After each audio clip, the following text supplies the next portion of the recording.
Hello dear. तो आज हम बनाएंगे कुछ पकवान, क्योंकि हम हैं बिहारी। मतलब अभी झारखंडी हो गए हैं, पहले बिहारी थे कुंवार शादी से पहले। तो बिहारियों का एक नक्षत्र चढ़ता है जो कि इस समय चढ़ा हुआ है, वो है आद्रा नक्षत्र। इस नक्षत्र में इंद्र देवता को प्रसन्न करने के लिए, ताकि बारिश अच्छी हो, इसके लिए खीर और दाल का पूड़ी और सब्जी तो नहीं, मतलब सब्जी तो हम अपने टेस्ट के लिए बनाते हैं, और आम का पकवान बना के उन्हें अर्पित किया जाता है। वैसे तो ये नियम है, लेकिन हमारे यहाँ ऐसा कुछ पूजा नहीं होता है।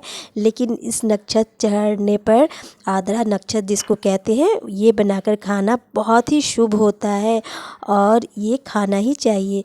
तो आइए हम आपको दिखाते हैं अपने पकवान जो बना रहे थे उसकी तैयारी। तो यहाँ बना रहे हैं खीर। खीर के लिए हमने दूध बहुत देर तक उबाला, फिर थोड़े से गर्म दूध में केसर डाल करके, ताकि उसमें कलर और सुगंध अच्छा आए, वो अलग से रख दिए। और उसमें चावल डाले थोड़ा सा, मतलब कि जैसे 1 kg दूध था तो उसमें बस 1 मुट्ठी चावल डालना है, और चावल पहले से फूला हुआ हो तो बहुत ही गाढ़ी खीर बनती है और अच्छी भी लगती है, टेस्टी दिखती है। तो इसमें तो ड्राई फ्रूट के बिना बिल्कुल अधूरी है, क्योंकि खीर का श्रृंगार यही तो है ना। तो मैंने कुछ काजू, बादाम, पिस्ता और किशमिश लेकर के उसे बारीक बारीक काट के साइड में रख दिए हैं। तो उसे उसमें डालने के लिए पहले खीर को तैयार, मतलब आधा जब चावल पक गया है तो फिर हम इसमें ये डाल दिए। आधे आधे आधे थोड़े थोड़े बने बचा लिए लास्ट में गार्निश करने के लिए। तो आधे ड्राई फ्रूट को, आधे मतलब 1/3 ड्राई फ्रूट को हम बचा लिए थे, और उसके बाद इसमें वो सारे डाल दिए थे ताकि सॉफ्ट हो जाए। आधे पके हुए चावल के साथ वो भी पक जाएंगे। और ये मेरा केसर वाला दूध, इससे खीर का जो कलर आएगा ना, वो बहुत ही खूबसूरत। देखो ये कितना सुंदर दिखने लगा अभी। तो केसर वाला दूध डालने के बाद इसमें हम डालेंगे थोड़ी सी फ्लेवर के लिए, ये है इलायची का पाउडर। इलायची का पाउडर डाल के अच्छे से चला लेंगे। फिर इसमें डालेंगे चीनी अपने स्वाद के अनुसार डालें, ना कम ना ज़्यादा। अगर आपको कम पसंद है तो कम डाल लो, वैसे मेरा बिल्कुल बैलेंस था, ना कम था ना ज़्यादा। और चीनी डालने के बाद ये मेरा खीर बहुत ही टेस्टी, स्वादिष्ट और खूबसूरत बन गया था। देखिए ये केसर के रंगों में आकर कितना सुंदर दिखने लगा।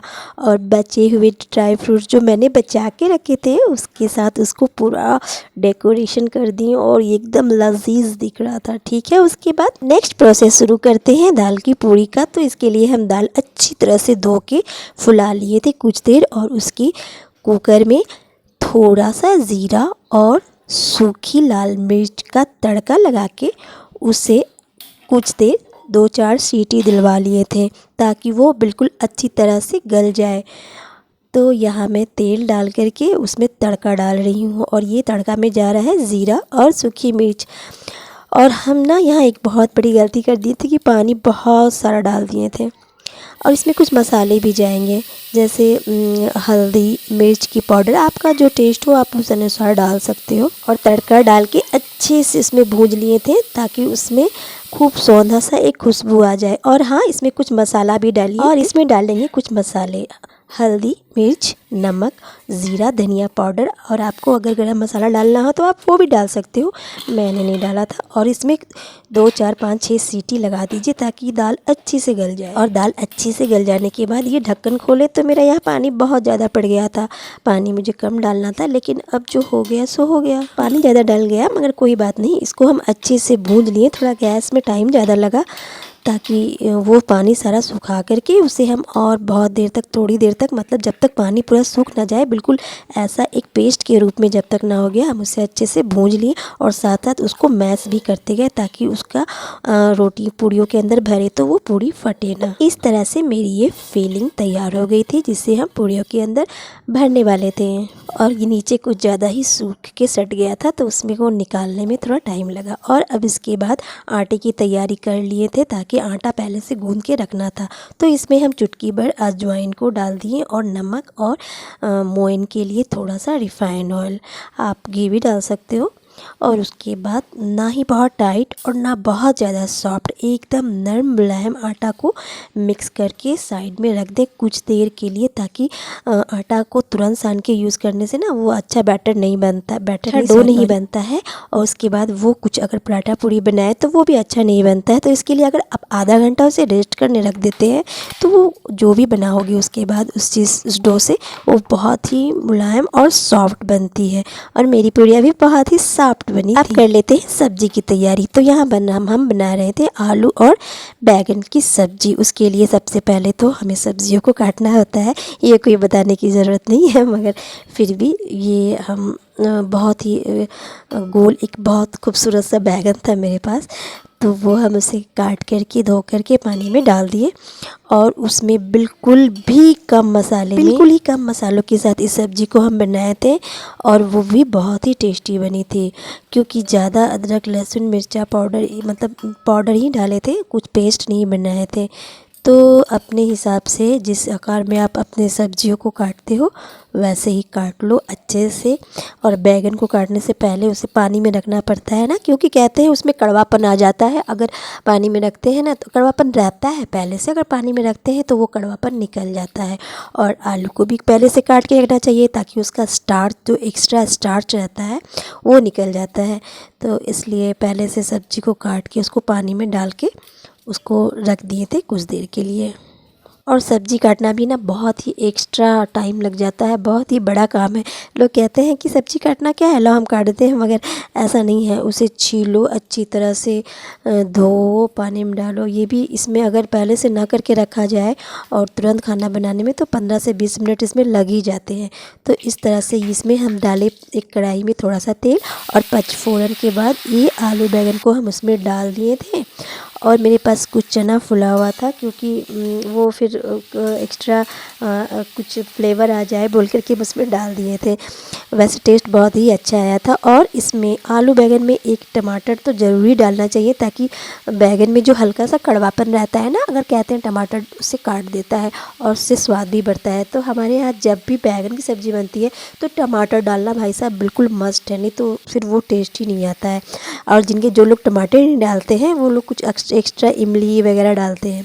तो इसमें हम कुछ बस 2-4 सूखे मसाले डाले थे, धनिया पाउडर, हल्दी पाउडर, मिर्च पाउडर, ज़ीरा पाउडर और गोल की जो हम मेरे पास सूखा मसाला रहता है वो सब।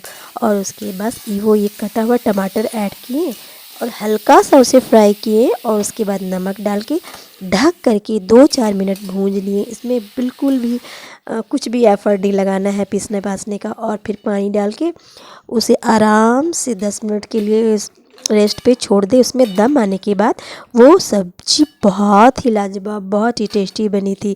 इतना नाटक वाला जो हम लोग बनाते हैं ना, ये सारे मसाले फ्राई करो फिर उसे पीसो डालो, वो नहीं करना पड़ा था। और इधर हमारी पूरियाँ की तैयारी होने लगी। चलिए तो अब बनाते हैं पूरियाँ।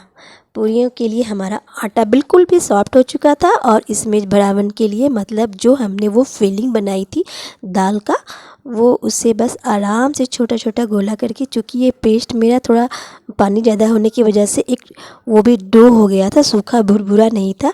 क्योंकि भुरभुरा होने से क्या होता है ना, अगर तेल में आप डालो फट के वो फिर वो चूरन नीचे गिर जाता है पूरा तेल। वैसे तो मेरा फिर भी एक आध फटा ही था, तो ये आपस में चिपक के अंदर रहता है। तो इसको बस जैसे ही भरावन डाल के इसको बंद कर देते हैं एक डो बना के। और इस तरह से मेरी पूरियाँ भी तैयार हो गई थी। बस इसको ज़्यादा नहीं बहुत ही हल्का बेलना था, ताकि वो फटने का डर रहता है ना। तो बस मेरा तेल डाल करके हम उसे गर्म किए और बिल्कुल हल्के हाथों से बेले थे, बहुत ज़्यादा उसको बड़ा नहीं करने का था। बिल्कुल हल्के हाथों से बेलने के बाद इसको हम अपने गरम तेल में छोड़ दिए थे। मेरा तेल शायद गरम नहीं हुआ था, तो मेरी पूरी थोड़ी सी लाल कम हुई थी, मुझे और तेल को गर्म करना था। गरम तेल में पूरियाँ डालने से बहुत ही अच्छी तरह से फूलती भी है, कलर भी आता है और कुरकुरी भी होती हैं। तो मेरा सॉफ्ट भी था लेकिन बहुत ही अच्छा था। और इन पूरियों को निकालने के बाद हम अपना प्लेटिंग करने लगे थे।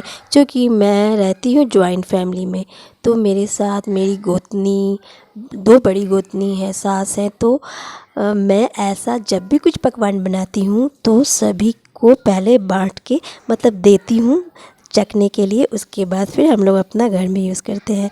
तो ये प्लेटिंग लगा करके मैं चली गई थी देने। तो अभी जब हम साथ मिल के रहते हैं तो ऐसे ही एक दूसरे के साथ कुछ भी अगर नया चीज़ बने तो बांट के खाना ही चाहिए, है ना। ठीक है, तो और उसके बाद ये देखिए मेरा आम, इससे हम बिल्कुल नहा धो के एकदम मेकअप करके तैयार हो गया था। और ये कितने खूबसूरत दिख रहे हैं, एकदम पके हुए मालदा आम। हमारे यहाँ मालदा आम कहा जाता है, सबसे बढ़िया बेस्ट क्वालिटी का होता है। तो ये वही मालदा आम है, शायद लंगड़ा भी कहते हैं इसको। तो ये आम बिल्कुल रेडी हो गया, क्योंकि आद्रा में ये सारे चीज़ ही लगते हैं, खीर, दाल की पूड़ी और आम, ये तो मस्ट है। सब्ज़ी तो अपने टेस्ट के लिए बनाते हैं। तो चलिए प्लेटिंग करते हैं। तो ये रहा पूड़ियाँ और ये सब्ज़ी जो कि बन चुकी थी। देखिए कितना ही खूबसूरत कलर आया है इसमें। और ये प्लेट में हम निकाल लिए सब्ज़ी और ये खीर। Wow, looking so tasty, so colourful.